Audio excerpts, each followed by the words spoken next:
Mark Magnifico magsayo may chance manalo, Gervonta Tank Davis wala umano sa kondisyon.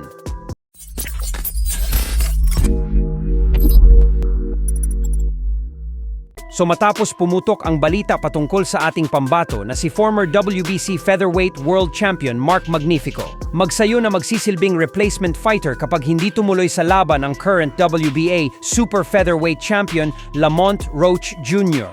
kontra sa undefeated superstar Gervonta Tank Davis sa Marso 1, ay madaming Pinoy boxing fans nga po ang nagsabi na medyo delikado daw si Magsayo dahil napakalakas daw talaga ni Davis para sa ating pambato.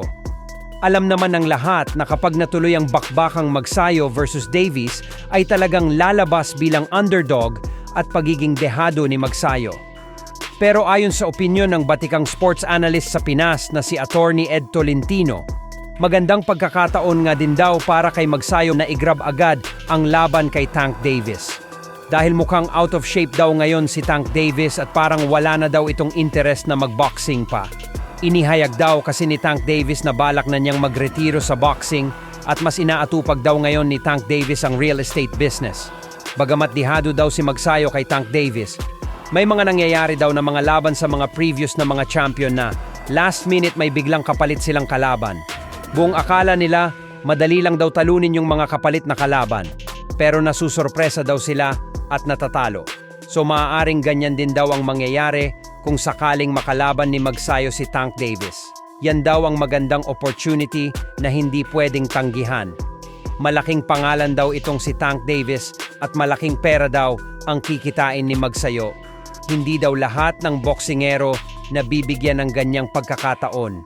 Kaya naman, kapag nakatapat ito ni Magsayo, ay automatic nang dadagdag na gusto ang kasikatan niya sa mundo ng boxing. Bukod dyan ay kailangan lang talaga ni Magsayo na ipakita ang tunay na galing at tibay niya sa oras na makasagupa niya sa ibabaw ng ring si Davis. Tandaan po natin na sa 30 panalo ni Davis ay 2 fighter lang ang umabot sa kanya sa desisyon. Kaya naman, kung mapaabot ni Magsayo sa desisyon ng laban, ay sapat na po ito upang makuha ang respeto ng mga fight fans. Katulad na lang ng Meksikanong si Pitbull Isaac Cruz, kung saan bagamat natalo siya ni Davis, ay lumaki pa din ang gusto ang pangalan nito at umusbong ang kanyang professional boxing career.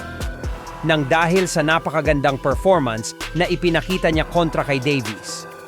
Tapos hindi pa siya nito nagawang i-knockout. Isama muna din dyan yung lingpak-lingpak na milyones na kikitain ni Magsayo kapag natuloy ang laban nila ni Davis.